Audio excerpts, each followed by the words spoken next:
Hello, and welcome back to another episode of the podcast Wild Hours and Whole. So today I thought, you know what? Let's put out the episode and let me just talk to you all about the recent retreat that I went on, the sexuality retreat. So I don't know how long this episode is going to be. I'm going to try my best to keep it under 30 minutes because there's so much to say, but this might be one that you listen to in little chunks because it could be a little bit longer than that. There's a lot to say and there's a lot to share, and it was honestly one of the best, yeah, just like best experiences of my life. And what's so interesting is before I went away, I was alluding to the fact that I was going on a sexuality retreat, and a lot of people assumed it was like a kinky sex retreat, which was so funny because the messages that I received, like, love this for you, but can't believe you're being so open about it on social media. And I was like, open about what? What do you think I'm doing? And then the responses I got back was so funny. Um, so it was not that like some tantra retreat. Um, it was actually a retreat around female sexuality, but also female de-armouring with the Gaia Method in Amsterdam. So the themes were around female sexuality, but how that relates to our experience in the female body, how we relate to, these transitions that we go on as women, how we relate to intimacy with ourselves, how we relate to our womb, to our cervix, to our breasts, how we relate to our throat, to speaking our truth, taking up space, being in our power, reaching out for what we need, reaching out for affection, touch, and how we start to like awaken sensitivity and touch in the body, how we learn to like be with our sexual power. Like it was so unbelievably profound. And I'm still in it, like I'm still in the soup, I'm still landing, and I think for sure it's going to be a retreat that just keeps unfolding because it was it's a depth of work that like when you come back to reality, well, for me personally, it's somewhat just made me quite like detached in a way because I spent 5 6 days in the countryside in Amsterdam, like with people who were just so open to things like nudity. It was so vulnerable. Women were just so sacred. There was so much permission to just be yourself. I woke up every morning and danced under the trees in the sunshine and moved my body, and there was just like, yeah, just like this real deep feminine sacred feel to the retreat. And I've come back and I'm just like, wow, that was like a deep level of work that I've just gone and done. And yeah, I'm just coming back and noticing like just many, many things. And I'm just like, gosh, it's just so interesting how we've just got it so wrong. Like, we've just, as a society and as a world at the moment, we've just got it so wrong. So yeah, finding it interesting to just like land back. And yeah, I think when you do a retreat, you're so open, and then you just realize like the way that we live, it's hard to maintain that level of openness in your body, like energetically, like, you know, your heart, your body, because life takes that out of you, that level of openness that you can have and connection, because it's fast, isn't it? And yeah, it's geared towards just different things that you experience on a retreat. So yeah, just landing back. So honestly, like this retreat I probably will keep sharing things that are just like unfolding over the weeks and months to come. Um, but some of you asked me questions on Instagram, so let me start with that. So, can I ask who hosted the retreat, please? It sounds amazing. Yeah, it was someone called, well, her method is called the Gaia Method. So if you just Google that, it will come up, and it's absolutely, the method is amazing. So it's a body orientated modality, and it was developed by Suzanne Rosgaard. So she is a practitioner who has trained in everything that you could imagine. So she started out as a midwife and she specialized in different areas as a midwife. And then she trained as a therapist and then she trained as a sexological body worker because she just kept seeing gaps when she was working with women, like gaps in her knowledge. So she studied all of these amazing things and kind of brought them together and intertwined like the energy of it and like the spiritual essence of being in a female body and created the Gaia method. So her work is like really, really deep, really, really body based. And what de-armouring essentially is touching certain points in the body and it unlocks stuff that is, held and stored in the fascia. So that is what that is who I done it with. And ours was based around de-armouring the genitals. So it was based around yoni, anus, breasts, throat. So in pairs, every single day, we were de-armouring each other, and it was, yeah, it was unbelievable. It was so, so, so deep, and so special. So, what made me want to do it is another question that I got asked. And I think just organically, like things present themselves to me on my journey. So, funnily enough, I have never woke up and gone, I want to do that. Like, the things I've always trained in or stepped into or discovered have come to me. And usually I end up experiencing them first and then I'm like, that was incredible. Like, and then I go straight to the source. Like, I also am a person who doesn't like, I don't fuck around when it comes to training. Like, I always throw myself in the deep end, like I train with friggin' sannyasins, Nasaga, or Giten, the founder of Be Biodynamic, or I go straight to train with Suzanne of the Gaia Method. So like I throw myself in quite deep, which I was saying to Matt the other day, which is just funny. But it means that I just get to learn from really incredible practitioners. And also the beauty of what led me to this sexuality retreat is practitioners who I have been working with. Like Matt has done a lot of the Gaia Method retreats. And we have used external de-armouring in our sessions. So external de-armouring is where you de-armour the body from the feet all the way up the body. No internal work, no genital work. This is just using the, legs and pelvis, torso, stomach, thoracic, so your chest and so on. And we actually done a session around around the external de-armouring, and it was amazing. And that is kind of what led me to the Gaia method. And then we were doing a lot of sexuality working sessions, and I was just exploring sexuality again. It just naturally come to me. It just felt like the natural evolution in my own development and my own journey. And I just felt intrigued to book a retreat, and it just so happened the Gaia Method was doing a female sexuality retreat. So I just went online and booked it, and I said to Matt, so I've just booked this retreat.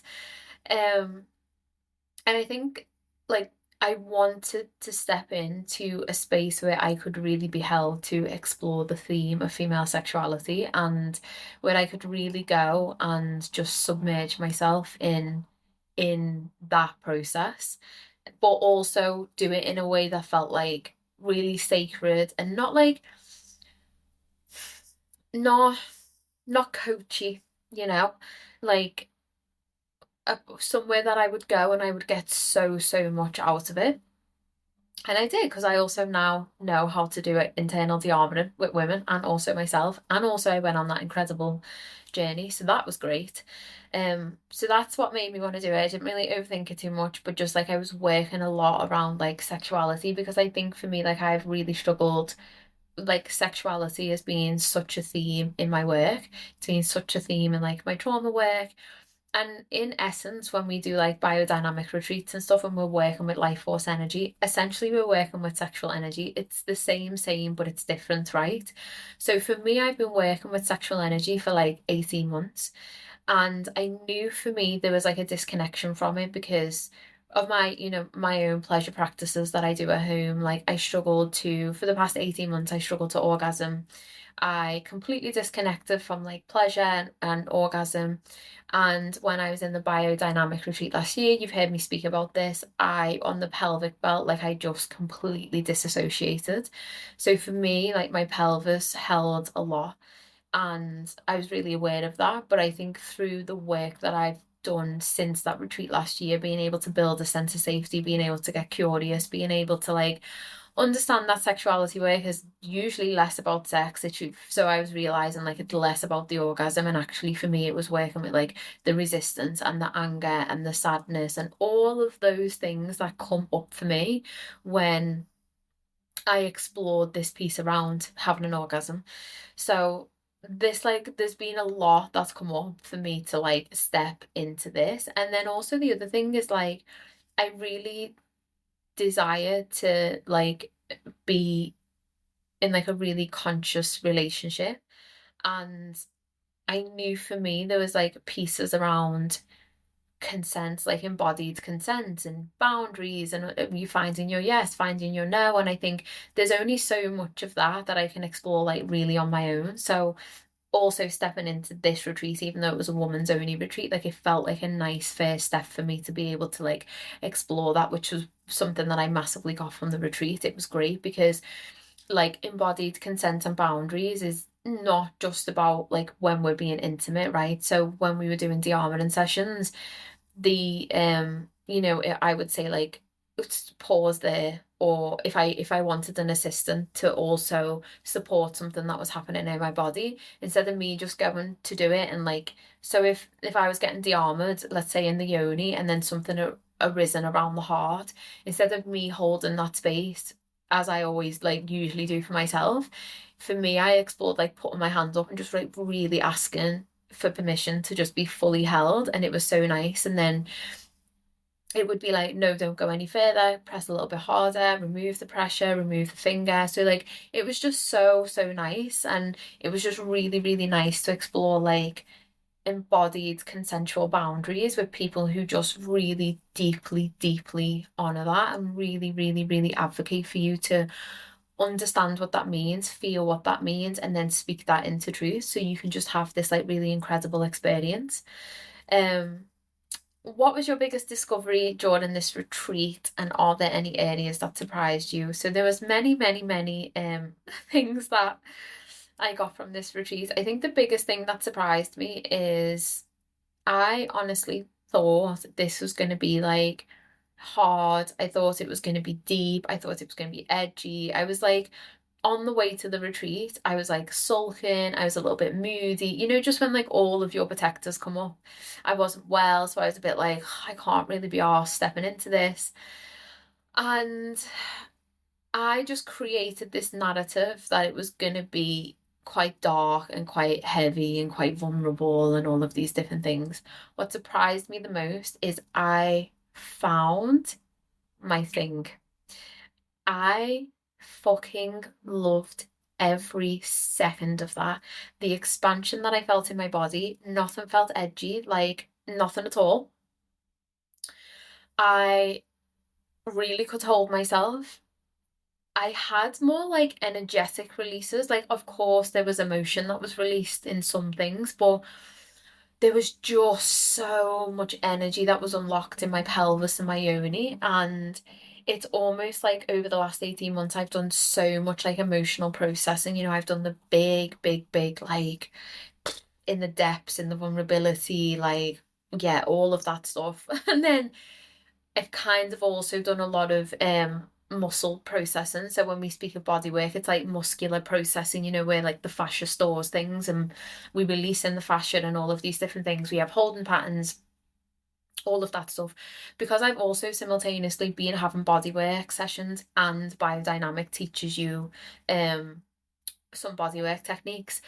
Over the last 18 months, I've also done a lot of stuff. You call it like bioenergetical stuff with my body. That's also moved a lot, right? And helped me like process a lot. And you could say like release a lot.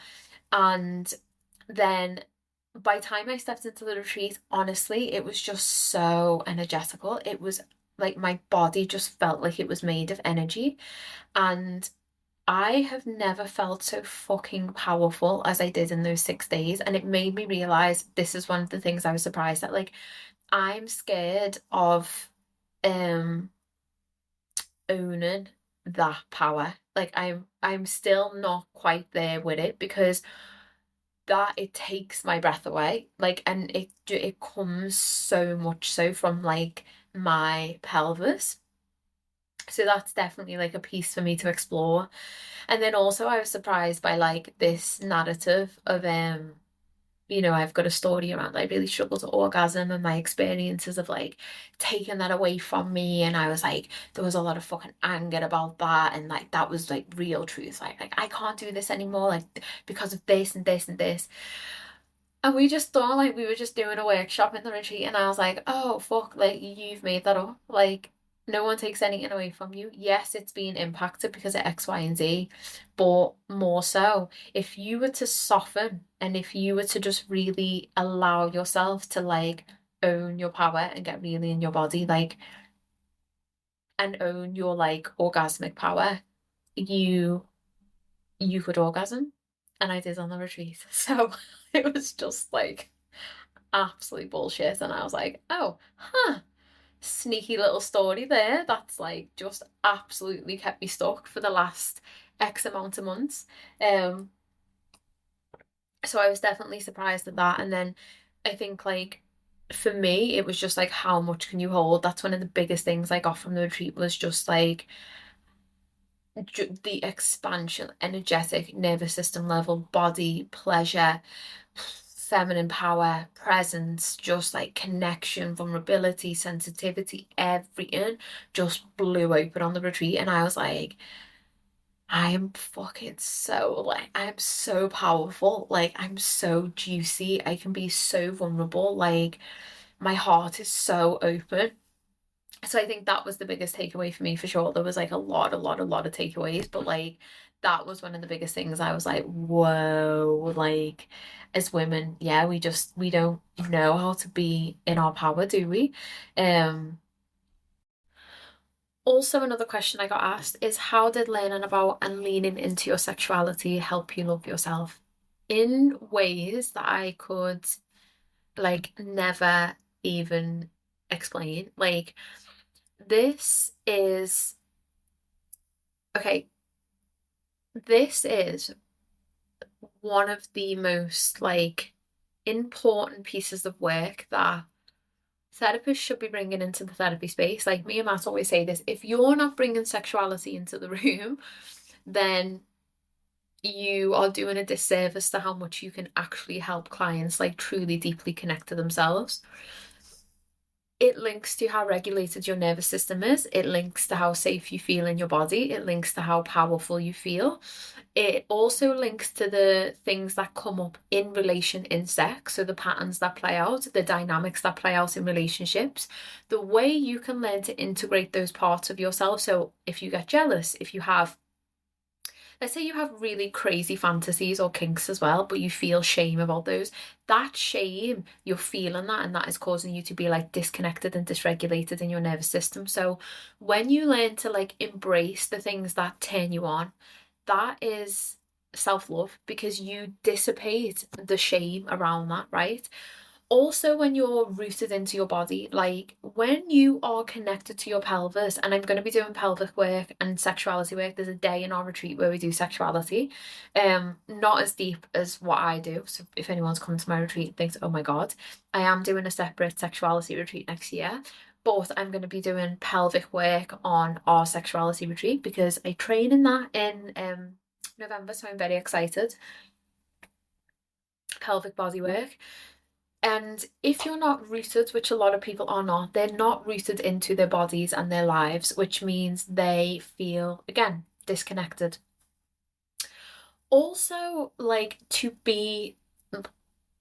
allow yourself to be erotic and sensual allows you to love yourself more, right? To step into the vulnerability that sexuality brings allows you to love yourself more because sexuality is the life force in our body and it comes through in everything that we do. Everybody experiences their sexuality. Everybody has their own relationship with sex. Everybody has their own stories around sex. Sex is such a fundamental part, and sexuality, of our experience of being human beings. And also, sexual energy is very linked to when we are children, and it gets shamed and it gets shut down and it gets made wrong. When actually sexuality is just curiosity, it's playfulness, it's exploring our bodies. And children don't know what's going on. They don't understand that it's right. They don't know anything. They just are, as they develop, this curiosity as babies begins. And sexuality is so much to do with that. It's honestly, it's everything. It's absolutely unbelievable how much it comes into everything that we do as human beings. And the other reason why it's so important is because there's a massive shame and taboo about it. Like, women didn't know when I said I was going to a sexuality retreat what that meant. Like, no, people don't understand what that is. When I say sexuality to clients, they automatically think of sex. I've had sessions with clients where we've had to help them understand and explore what sexuality means to them, because automatically people will think of sex. And then however you feel about sex, however you feel about self-touch, however you feel about self-pleasure, however you feel about intimacy, however you feel about relating, all of that is in the soup when you automatically think about sexuality. So there's many ways, but then also I just think like the sense of liberation, right? Like, as a woman, like the sense of liberation I feel now is like, in this patriarchal society, we are so shamed for like stupid things like not having our nails done, not having our hair done, not being a certain size, like all of this stupid shit. And then you go to like a sexuality retreat and you just think like, that is the most stupid stuff I've ever experienced. Like, honestly, now my perception, I feel so safe in myself. I feel so like sexy. I feel so secure. I feel so embodied. And like, yes, when I step into intimacy, that's going to bring stuff up. Of course it is. I'm not saying I'm never going to feel vulnerability or ever going to get triggered again.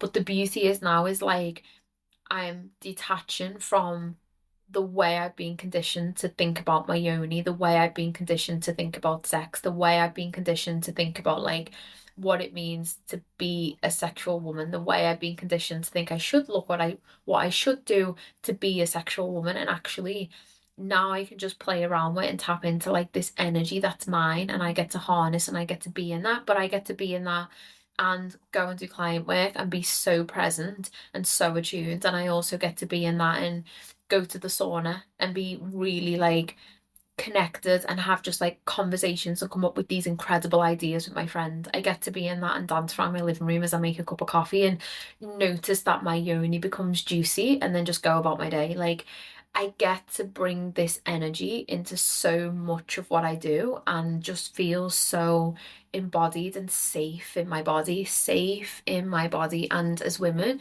we are not taught how to feel safe in our bodies, but also with our sexuality, because we don't grow up with our sexuality being ours. We grow up learning that our sexuality belongs to others, namely men. And we grow up in society as a general is taught that when we feel sexuality or when we have a sense of sexual energy, we project that out into the world. And actually, when you learn to like bring that up to your heart space, that just sexual energy becomes like so much love. It becomes so much connection. It becomes like so much presence, so much intimacy. It becomes so healing for that inner child part of you who reached out for love and intimacy and never got it, you know? Like, it's so unbelievably like important when it comes to um yeah, just like loving yourself more. And one of the other questions, but it says, I don't know if this was covered, but with actual sexuality, is this a choice we consciously make? So our sexuality is what I've just said, like the relationship that we've had with ourselves. And it's about unraveling the imprints that we receive from people around us. Because when we're children, for example, if we reach out for support as a baby, or we reach out for a hand and we don't receive that, that then becomes an imprint that we have around what it means to receive support. How that comes out in just you sitting next to your partner on the sofa will be how it'll come out intimately with yourself and also in a relationship. Or then you might create this protective mechanism who felt like as a baby you never got what you needed. So then when you step into, I don't know, when you step into intimacy, one of the themes that we spoke about in the retreat was like slowing down and presence could feel like really hard and really unsafe. So, we were talking about like sometimes you can go into this fast, like animalistic, quite wild, like quite like hot and heavy, and that is amazing. But also, if you can't slow down and have slow and intimate sex and be really present and really take your time and feel the sensitivity and open your yoni up, well, then that's a sign that in some ways it could be a protective mechanism. And that could stem back to an experience that you had in childhood. Interestingly, a lot of the stuff that came up in the retreat for a lot of women was, I'd say they were talking about between the ages of like 0 to about 10. So a lot of childhood stuff and a lot of teenage stuff around how we then receive this like messaging of shame around our bodies.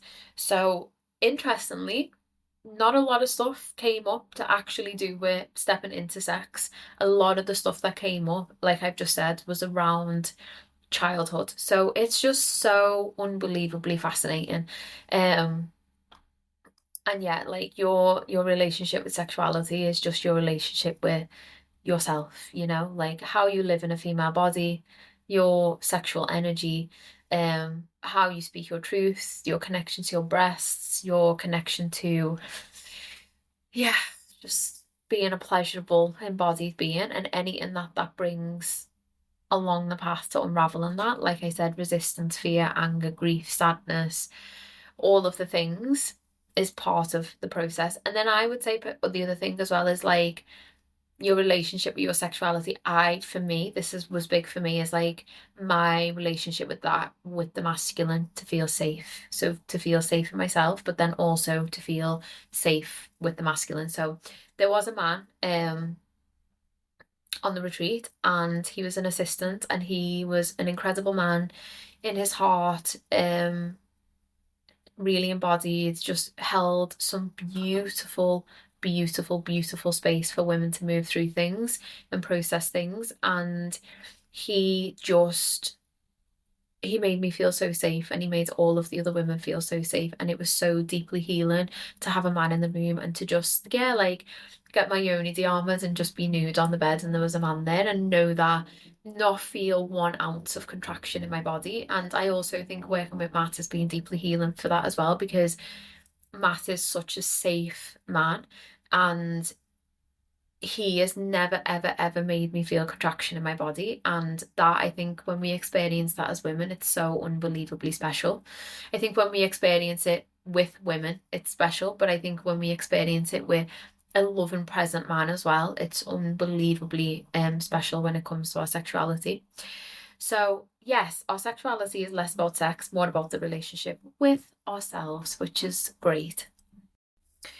So, that's some of the questions answered, and we're already at 28 minutes. Lord, I knew this was going to be a long one. So let me give you a little bit of a run through about what the retreat was and the types of things that we done. So the first day was kind of just like stepping into space, just like getting into our bodies, all of the different things. And then the first day was yoni de-armouring. So we had a full afternoon or full day pretty much learning about female anatomy. Oh no, the second day wasn't de-armouring. The second day was learning about female anatomy, which was absolutely incredible. So we had workshops with Suzanne, and we learned so much, myth busted so many things. One of them I must tell you because it blew my mind. So as women, the us having a tight vagina is unbelievably glorified, isn't it? Like, you will see songs about it, people talk about it, it's very prominent in porn, all of the different things.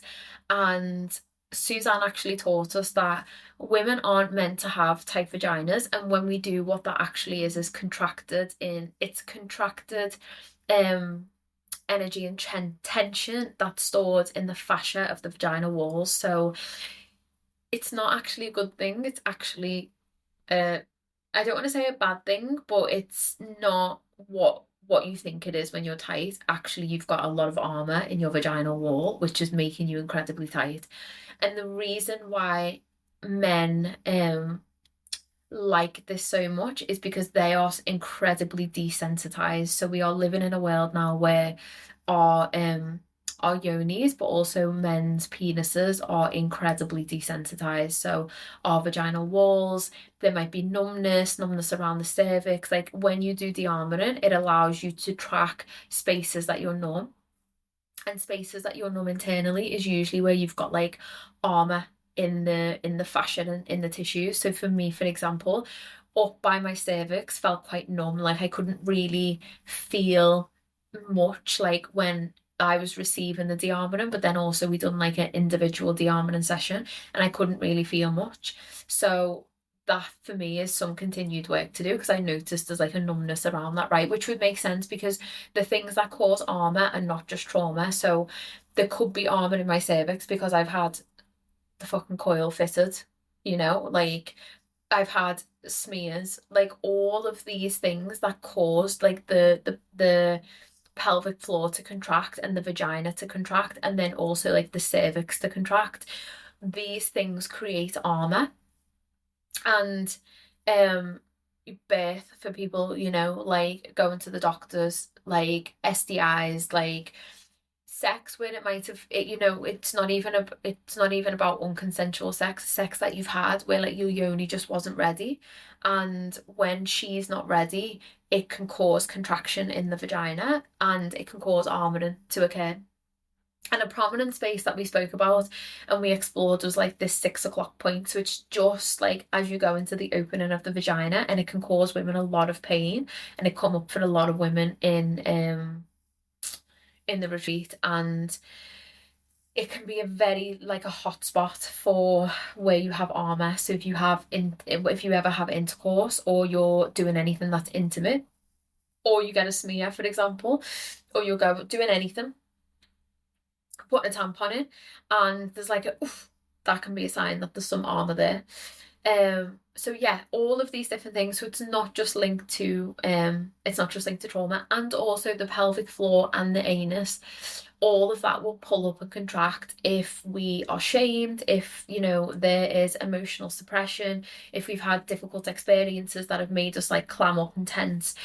You just notice how much you draw your pelvic floor up, like how much you tense your pelvic floor. So many clients, I'd say 95% of clients I work with, and also I noticed this in myself, their pelvic floor is clenched up. And that again creates a lot of armor. And the other thing that can create armor is we get told to do like these pelvic floor exercises. And Suzanne will taught us that when we pull up, that can create problems in the pelvic floor and actually in the fascia. So if we pull up, we also want to bear down. So we want to push the pelvic floor down, like push the yoni down, like not extreme, obviously, but push down and pull up. So then you kind of release the tension that you're creating in the pelvic floor. So that was really interesting. Like that whole piece around like men being totally desensitized, because you can also do penis de-armoring. So it's like anything that's got fascia, you can de-armor it because the fascia will store it. So that was super interesting. And honestly, my jaw dropped on the floor. It was like, what the hell? And then also I learned like really cool things, like because I properly learned the anatomy of like the female vagina and like the womb, the cervix, what it all looks like. It was just so cool because she showed us like this, it's called like your urethra, right? And it's like soft tissue on the inside, and it's the tube that we out of, and essentially that's like surrounded by all of this tissue that gets hard.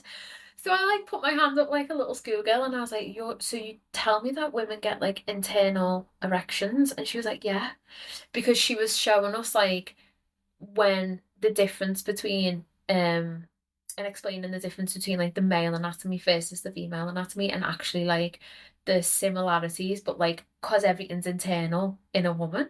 And I was just like, wow, honestly, my face, one of the assistants, Naomi, was laughing. She was like, your face was like so funny when you realize that.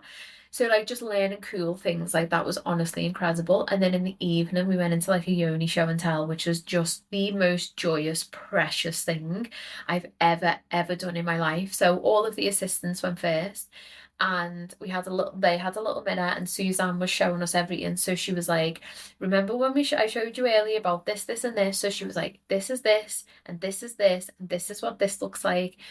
And she even done her own. So all of the assistants showed us, and honestly, there was like 27. I was one of the youngest, so 32, one of the youngest. Going into like, there was a woman who was 65, and we were all like little children in awe.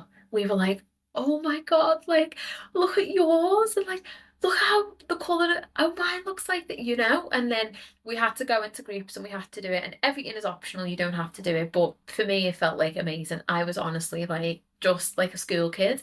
So then you sit with a mirror and you look at your own, and honestly, that took away so much shame.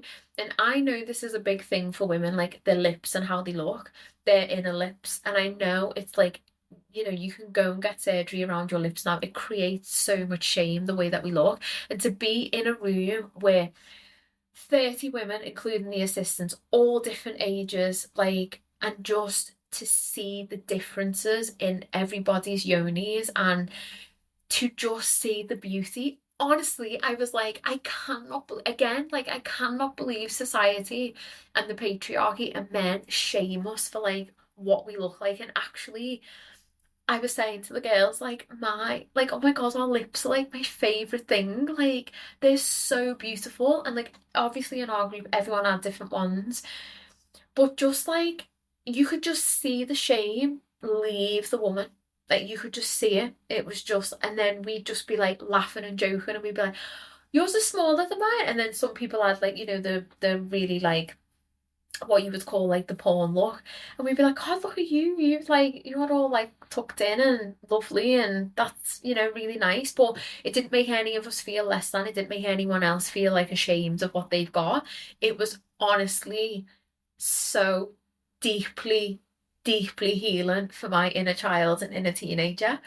And then the second day, obviously, because we'd started it, I'm gonna say quite light, it was edgy, right? But like, because there was so much playfulness and laughter and just like joy and just connection in that. The next day we went into the yoni de-armouring. So the yoni de-armouring is using points on the external of the vagina, so the vulva. And then if it felt good for you, you're guided by your yoni, you can also go internally. And this is really, really precious and important because it teaches you, again, consensual boundaries. It teaches you to honor your body. It teaches you about touch. It teaches you to take things slow.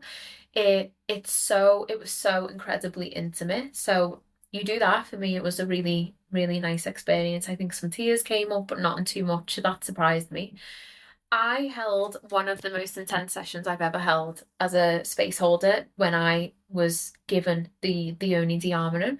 A woman went into deep, deep, deep rage. At one point, I thought, shit, she's gonna hit me. She was screaming in my face, but it wasn't like it made me so deeply emotional. It was like a scream that came from a womb, like a roar. It wasn't even a scream, right? It was like a roar. She just embodied a wild woman, and like the pain and like the violation and the fucking anger, and like everything was just, I could see it, I could feel it in her eyes, and it came from her womb, from her pelvis.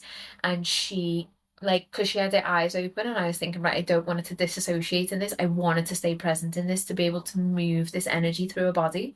So I invited her to open her eyes.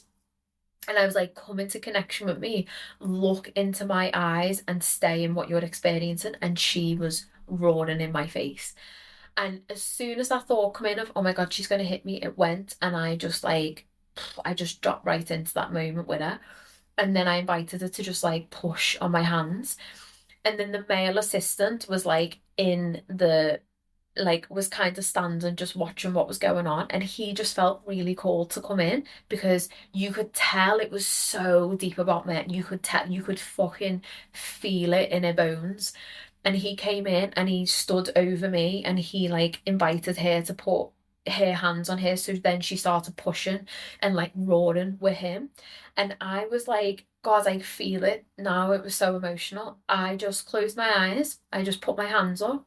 I just breathed and I just landed in between that. And I was like, I am witnessing. Oh God, yeah, I feel it. Like I am witnessing a woman be in her raw, not just for her, for every woman, for every young girl. Like this is like an ancestral raw that you can feel like that is coming so deeply from her pelvis. And then she's also being held by this man who has capacity and love and is in his heart to hold her and not make it about him and just let her express that and be so deeply present with her. And I just like sat in the middle of that. Oof, like honestly, my whole body was like shaking after it. It was a lot at the time, don't get me wrong, because I've never, ever, ever held space for rage. Like sexuality, like it opens up different, different levels of expression for women. And I've never held something like that before.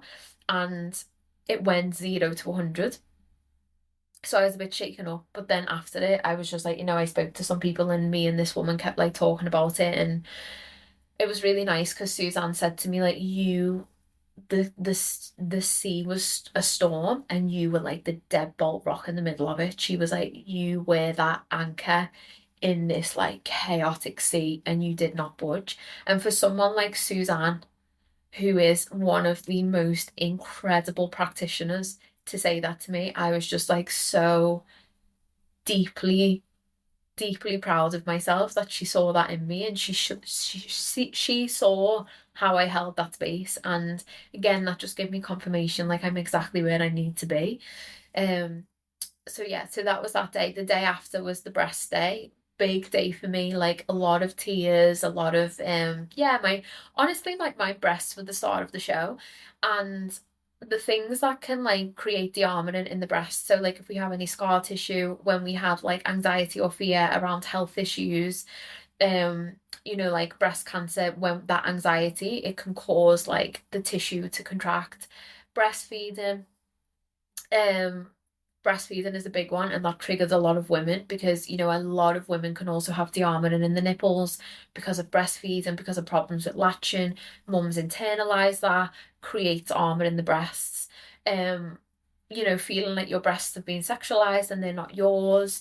Like just all of these different things can create armor in the breast. We get like sadness, anger, like all of these different things, and then also like desensitized feelings and sensations in the breasts. And one of the things that Suzanne said as well is, which again, no one ever tells us this as women, but when we get our nipples pierced, we end up with scar tissue in the nipple. When we do that, people tell us that there's no side, like it's absolutely fine. There's nothing to worry about. There's no side effects. Suzanne, because she knows the female body and she understands like fascia and all of and she's been a midwife. She was telling me because she asked who'd had their nipples pierced, and I said me. She was like, women don't know that that can actually create problems when they breastfeed. So just putting it out there for you, if you ever breastfed your child and you struggled with it and you've had your nipples pierced and your baby maybe wasn't latching properly, or you felt like it was difficult to feed your baby, or it just felt like a hard experience for you, if you've ever had your nipples pierced, that could have impacted your milk flow to the baby, which we're not taught about, which I just think is fucking ridiculous. Because you essentially have scar tissue in your nipples. So we done yet some de-arming and work around that. And then obviously because I've had the surgery that I have had, for me there was a lot in like my breast, and it was just so nice to just like be with that, express that, like show my breast some love, like yeah, just be in the sadness of that, in the grief of that, just like honestly just so nice. And like I feel or felt, I would say I don't feel it as much now, but I felt so much shame around like my breast because of what happened. And For those who don't know, I had surgery, like I got a really bad infection. I had to have one boob that had no implant for 3 months. It was a whole ordeal back in like 2022. It was very, very, very difficult, created a lot of anxiety, a lot of fear, really bad for my health. And then ever since then, I just like I I've never ever ever liked my boobs. Like that for me is like a really difficult point to like accept, to love in my body, to connect my sexuality to. And they're part of our erotic zone. So think of it like a triangle. So it goes nipple to nipple down to vagina.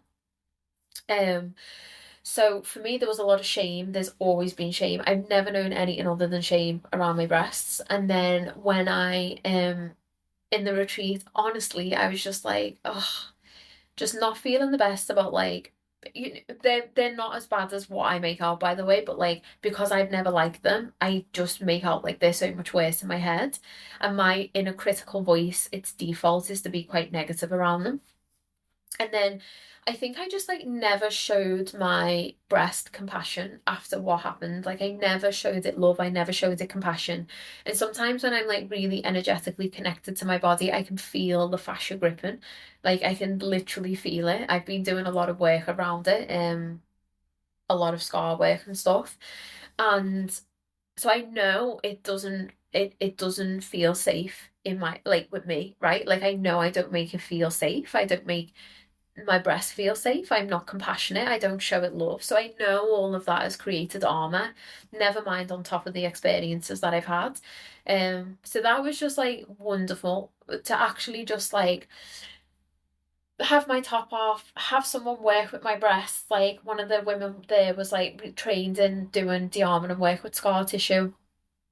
Um, and to just get to a point where I just felt like really okay about it. And ever since that session, I just like hold them, and I just honestly I talk to my breasts and I'm just like, I love you so much, and like I'm so sorry. And yeah, I just like I'm nourishing them with castor oil every day, and I'm just being a lot more kind to myself. So again, linking back to self-love, it's like that is a space that was stopping me from like fully loving myself.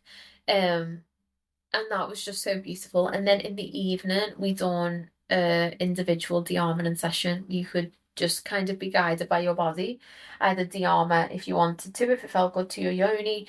But for me, I stayed on, just naturally stayed with my breasts, like really allowed that grief to be present, really cried, really connected to like love.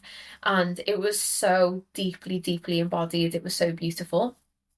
And then the day after, this was like a really profound day. So we done a womb meditation, and I I realized like it was like a somatic womb meditation, and I realized I actually don't really know my womb. I only know my womb through like getting smears, through becoming more embodied with my cycle, through getting the coil taken in and out, through I don't know, you could say sex, if you've been a bit like oof, or you've had not an STI. I said STI before. I meant, what are they called? UTIs. We have a water infection. And I just realized actually I haven't done womb work, so I don't know her very well. And that was kind of like the first thing that came up when Suzanne was inviting us to like connect to our wombs. And I was like, wow, we don't really know each other. And then I was thinking, like, what is like the only way I know you is through the abortion. Like that's the only time really where you've like prominently stood out to me. When I tell you, this took me on like what's the equivalent to a fucking plant medicine journey.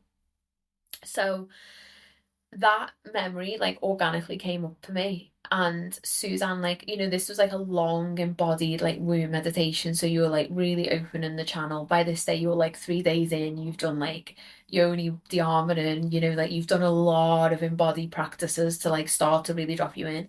And anyway, I am that memory comes up for me. Well, the grief, the grief I felt. I was like, oh my God, I didn't even know that was there. Like, because you step out your head and you step out of being like you and you step into your body, and then a layer further, you step into like your womb communicating with you, right? And the significance with that, so I was 17, I was doing my A levels, I was actually on the pill, but the stress counteracted the pill out. So I got caught pregnant. And I remember wanting to keep this baby. I remember like my parents were great, very open, spoke about it. And I remember that I have this memory of like sitting in my bedroom and my dad came in to talk to me about it, and which is great, you know, like great that I could talk to my dad about it. And I remember him saying like I remember saying like I want to keep it, and I remember him saying like I know, but like it's just like you're so young, Lydia, and that you've got your whole life ahead of you. So like, of course, when you're young and you're that young and you get caught by accident, and it's like, what to do if this happens? Because you just get told, take the pill, you're covered, you're fine. So you get smacked in the face one day and you're like, oh my God, well that wasn't meant to happen. And the reason why I'm telling you is because of the things that were coming to me, right? So I'm deep, deep, deep in the grief. Like I cried so deeply, and what my body communicated to me was, you had a baby and you wanted to keep that baby. And the reason also why that is significant is because I, ever since then, which I never realized, have created this narrative where I've distanced myself from being a mother. I have never truly owned the fact that I want to be a mother because I didn't know. So this was a fucking wild journey. It showed me everything. It was like, since that moment, you felt something, you wanted to keep it, you felt it, and then you disconnected. And I've always been like, oh, I don't know about kids. And also I've had it mirrored back to me pretty much the whole of my 20s, even to now. Lydia's never gonna have kids. Like, she's not maternal. Like, she's taking her time. You know what I mean? Like, people have told me that my whole life. Yeah, I had this experience, my womb had this experience, and she was communicating to me and saying, like, you felt that you wanted to keep it. So I'm like deep, deep in the grief, right? Like, then I start like apologizing to my womb. This feels edgy to share, and also I'm sorry if this feels like edgy for you to listen to. Like, please feel free to skip ahead if this feels a bit too much, or pause, take a moment if you're relating to something that I'm saying, or reach out to me if you're relating to something that I'm saying, and we can talk about it, kind of shared experience, you know. But anyway, then I start like connecting to it, and then my womb tells me like, you had a baby, you were a mother. You had a baby, you weren't a mother. And she just keeps repeating that over and over again. Because for me, I have never, ever owned that I want to be a mum, ever. And I've never seen myself as a mum. I've never expressed my desires to be a mum. I've always gone like, just put it over there, see what happens. Then as the grief is there, it flips to love. And you was a mother, you had a baby, flips into, oh, I feel emotional now. You will be a mother. It was like, you will be a mother, or you want to be a mother, or I am a mother, something like that. And the love that I felt in my body, because grief and love is the same side of the coin. It was like this love that came from the pelvis up to the heart, like my whole body.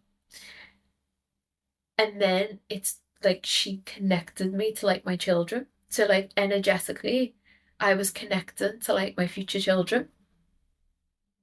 And it was this mantra of like, I will be a mother, or I am a mother. And it was bringing me flashes up of like me having a baby, and baby's calling me like mama, and I'm putting like children to bed, and I'm just like this soft center of like this family, and I've got these two babies who I love more than anything in the world. And I've always made a joke in my family and said twins run in my family, and I've always said, because it skips a generation, you watch, I'll be the one to end up with twins. It's been a running joke for as long as I can remember. And in this visualization, there was twins. And in this feeling in my body, so deeply cracked me open into this deep desire of mine to be a mum and to have children and to not be afraid of that. And then I realized for like 10 plus years, I completely shut myself off from that desire because of that experience I had when I was 17. And the story and the narrative was like, it's going to ruin your life. And the story and the narrative I've picked up growing up is like, you're not going to have kids, you're not maternal enough. And my body felt something and I turned away from it. And, I give compassion to myself in that moment as well because I, you can't judge yourself for that, but I allowed myself to be in the grief and I allowed myself to like be in connection with that 17-year-old Lydia and for her to like talk to my womb and for my honestly it was so unbelievable. It was a plant medicine journey. It is something that has just changed my whole life. So when we shared the day after, like in front of 30 people, I was just like, I want to be a mom and like I want to have children and I like connected energetically to being a mom and almost like my future children. Like I felt their love so deeply and I felt what it was like to love them so deeply. And from that moment on, like the women were so beautiful in the retreat because they would say to me like, you are going to be an incredible mom. Like don't ever doubt that you're not maternal or don't ever doubt that you haven't got the capacity to be a mom. So like for women to see me in that and then like older women as well who are mothers, older women to like really see that in me as well was just like so beautiful because I've not really ever had a woman who saw that in me. So that was like just so deeply healing.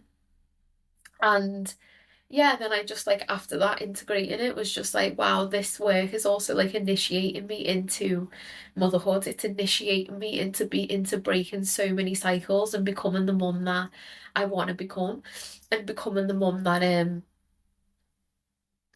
yeah, just like yeah, just becoming a mother, like it's not just for me. So that was like so beautifully profound, that moment in the retreat. Probably like one of my biggest takeaways, to be honest. Um, and yeah, and then just yeah, just incredible. And then the day after, oh no, that evening after the womb meditation retreat, we went into anal de-armouring. I dreaded it instantly. I was like, oh my God, that's very intense.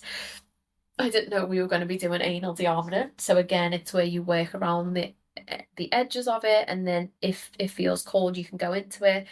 One of the most blissful, pleasurable experiences of my life. Energetic releases, just energy in waves moving up the body. It was like a softening and an opening and just like an energetical melting. And I was very, very surprised actually. I didn't end up getting into internal because just my body wasn't yeah, just wasn't feeling it. So we just kind of stayed around the external.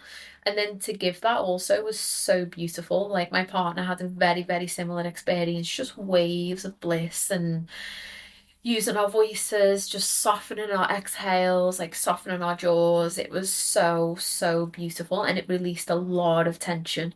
Um, in like our pelvis and yeah, our pelvic floors and around that space.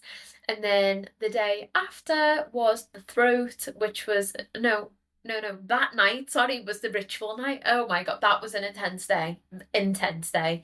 So we had the womb somatic meditation in the morning, then we had the paired anal de-armouring, and then we had like the temple night. So this was the night where we had to bring something like feminine or sexy. So you might have saw I went to Ann Summers and bought like a little set. So I put that on like cute little suspenders. I thought, right, I'm gonna go nice, right? Like wash my hair and all of the things. And then the room was set up like a temple, so everybody had their own mattress. And the invitation was just to like follow the pleasure. So I was gassed at this point. Like I was just like, yes, I'm in my space. Like I found my thing. Like I love this. Again, thought that would be super edgy for me. Like it wasn't. Obviously it was for a lot of women, but for me it wasn't. Um and then there was a demo by the assistant of what, pleasure looks like to them, whether that's touching, whatever it meant to them. And to watch five adult women be in self-pleasure was the most empowering thing I've ever fucking seen in my life. So you see why I come back now and I'm somewhat detached, because I'm like, I have been in that palpitating energy, raw, ancestral, primal, female fucking energy of sexual energy, right? Of women so embodied in their bodies and so unbelievably safe and open to explore pleasure, self-pleasure in front of a room of 27 women. So it was very confronting for a lot of women, like when we spoke about it the day after, because it's just like that power is a lot and it can feel a lot. And also it can feel a lot to see that, your stuff around self-touch or pleasure or masturbation. So then we were invited on the mattresses, lights down, candles, the assistants in the room. So what was really interesting for me, see, I'm unpacking this in depth with you, right? Because I want you to get a picture of like what it was like for me to be on this retreat.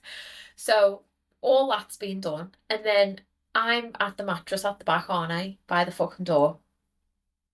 So at the back of the room, I had four assistants behind me, all like across the room, but they were all in shot of me.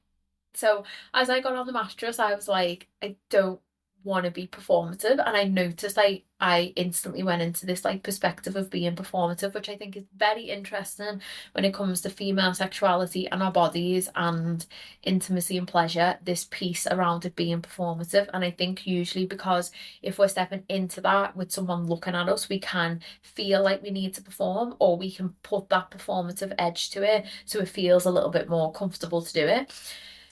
And I was like, right, don't make this performative. I had no intention going into it, so I really took my time. I used all of my tools. There was breath, there was really nice touch, there was like breast massage, there was like bringing in oils, there was like you bringing in my face, like touching my lips, like just really like stroking my legs, just finding pleasure in my whole body. So like really, really awakening my yes, with no intention of where that would take me. Well, turns out you girl, I had like multiple orgasms and it was phenomenal. And you know what? I did not give a shit that there was other women in the room. I completely stopped worrying about that. I dropped into my body. And when I tell you, there's something happens right when you go that deep of sexuality work. And I know the other thing is like a lot of British women aren't ready for this because it's edgy as fuck, right? And you might be listening to this like, I could never do that. That's fine. Women in Europe and Europe as a whole, they're a lot more open to stuff like this. So automatically, there's like the people who are facilitating it and the like a lot of the people there. And also when you go to a retreat like this, you've done some level of like work, right? So for me, it was like I didn't care and I loved it. And I had like this beautiful, like I've got like this beautiful glass cervix wand, and I was really finding my yes, and I was really exploring like my pleasure and my boundaries. And this is why I want to share this, right? Because one of the things we also learned was the different types of orgasms as women. So a lot of us have clitoral orgasms, and there's a myth that not every woman can have an internal either G-spot or cervical orgasm. Suzanne said that's not actually true. You can, just that you might have a lot of arming internally. So, which limits sensation. So a lot of the time we do like a clitoral orgasm, which can last 1 to 3 seconds. When you start to go to internal orgasms, right, that can be like anywhere up to 30 seconds to like a couple of minutes. And then you can have like an energetic orgasm, which can be like, I don't know, up to a fucking hour. All of these different kinds of experiences that we can have. Women are multi orgasmic. Women are able to have multiple orgasms in one sitting. And that's what makes us different to men, is like we can, the more we open and the more we soften and the juicier we become and the more we find our yes, we are able to go and go and go and go and go, right? So this is this thing is like, how much can you hold?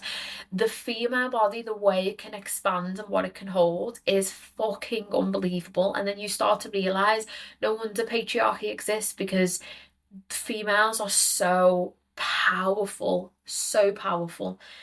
So the thing that was different for me, sorry, linking back to the type of orgasm. So when we were doing like this sex education session with Suzanne, she was talking about friction and she was talking about tensing. So a lot of us, when we go into, when we're getting the high of the orgasm, we tense the body, right? We tense and we go like fast and we go hard, which over time limits our sensation, and also it creates this loop and this pattern where we rely on, let's say, I don't know, the clitoris to have an orgasm. So when we were doing this temple night, I kept remembering what Suzanne had said, like soften and breathe, like don't tense, see if you can soften. Oh, please try it. Next time you do any form of self-pleasure, next time you are having intimacy with a partner, instead of contracting and tensing, breathe and soften. Keep softening your pelvic floor, keep softening your yoni, keep breathing, keep softening your body, and it will just keep like keep going and going. And I walked out of that temple night with like the biggest smile on my face. And you know why? You know what was deeply, deeply healing for me? I had this story in my head that, oh, I can't do that. That was taken away from me. Bullshit. It wasn't. It was just like me getting in my own way that stopped it. I had no pain in my hips. I had no discomfort. I wasn't in my head at all. Like I was just pure energy and bliss and like primal female power in that moment. And there was something so unbelievably powerful. I don't know what anybody else done. Like it's not like a seedy thing. It's like a sacred ritual. And it's like they say, oh, women used to do it like years ago. They would either like go around the fire or they would get in groups and they would do like self-pleasure practices. And all of this stuff makes you realize. So like everything as I do this episode, like notice what comes up for you, because whatever comes up for you is your stuff around sexuality, is your stuff around intimacy and touch and pleasure and all of these different things, right? So like that was that, and that was great for me. That was so deeply, deeply healing, because I realized I was like massively in my own way. And it was just so like what an experience as a woman, right? To like be in a room with other women who, and not everyone um had like done the same as each other. Some women just played with their legs and used like use like touch on their own skin, because one of the other things, and I was doing this before the retreat, is awakening sensitivity in your hands. So your hands are tools for pleasure. Your body, your skin is a huge tool for pleasure, but we are so desensitized. And what you realize when you start to awaken your hands is anything can become pleasurable. Like in some of the mornings on the retreat, you'd have to close your eyes and they'd go around with a bowl, and you'd have to pick out an object and you just have to use the object to like touch your hands. And some of the women would open their eyes and it would be like hilarious. I had at one point I had like a plastic cap off, like, you know, like a Pringles tub, and I was just like scraping that along my arms, and the pleasure that it gave me and like the sensitivity it awakened in my arms, I was like, wow. So like you realize we're just so unbelievably disconnected.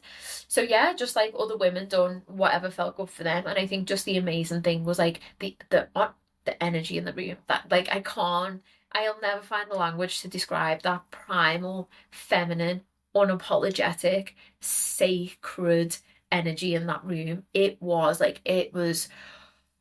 medicine. It was fucking medicine. So that was an experience of my retreat. Might have went too in depth. The last day we done a bit of throat de-armouring. It was a bit of gagging. Wasn't for me, to be honest. It was just like it caused a little bit of discomfort in my throat.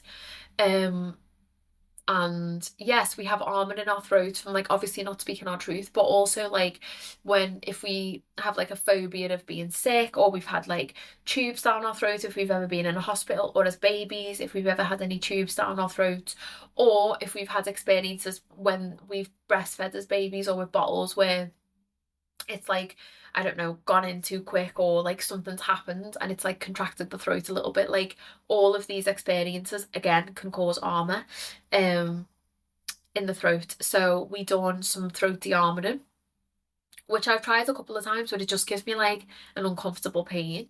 So I much prefer the myofascial way to de-armor the throat, which is the external way to de-armor the throat.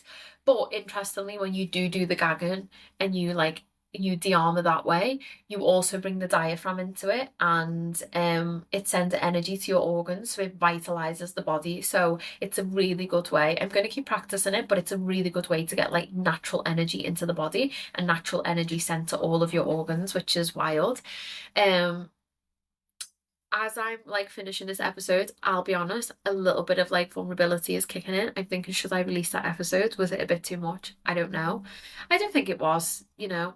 I don't think, listen, it's what we're here for, you know? Like, I'm stepping into this work. This work is vulnerability for me. Like, next year, I think I'm going to train to become a sexological body worker, which means I will be trained to do intimate work. So, whether that's around births, whether that's around problems with sex, whether that's around, just like vaginal problems that women have. You have to qualify to be a sexological bodywork to do specific work with like they call it the genitals in like therapeutic work with the genitals. So yes, and the breasts and scar tissue and all of these amazing things, and to help people just really like find the yeah their embodied boundaries. Like I'm feeling into it, but that just feels like a really nice next step for me, because also I've been shown that this is my purpose. Like sexuality work is my purpose. I've very viscerally been shown that multiple times. I'm in the car, the sat nav is in the direction that it's going, and as much as I try to detour, it brings me back, and sexuality work is that. So I don't know what the end piece looks like, but I know this is me stepping in, and it's edgy, but this is one of the reasons why I've decided to book the sexuality retreat next year. So it's not going to be as deep as what Amsterdam was. I've spoke to Matt about like my responsibility is, or what I feel is my mission is to like make this work normal and accessible for British women who aren't open to, going to a de-armouring retreat in Amsterdam and doing as edgy stuff as that. But it's so deeply needed. It's so deeply needed. And it seems I'm your girl who's been put here to do that work. So yeah. So if you are interested off the back of this, of coming to my sexuality retreat, it's next May, so there's a year. So I'm going to be setting up like payment plans. I'm going to do reduced numbers so we can have a lot more intimacy, a lot more presence. I'm going to bring one of my dear friends on board to be an assistant. So the space is really held. It's 6 days. So I'm really going to drop you in, take you on a journey. It's going to be very somatic. It is not going to be what I've just described in terms of like all of that stuff. But some of that stuff, just like some of that stuff, but maybe not as edgy with the temple night, but who knows by the time next year comes and what the group's up to. So yes, so that's everything. So that's me waffling for an hour and 14 minutes. I want to do this short. I knew it wasn't going to be short. I didn't think it was going to take this long, but I hope I've give you like a well-rounded, rich kind of understanding of the sexuality retreat, when I'm at, the themes that came up for me, the power and the potency and the sacredness of this work.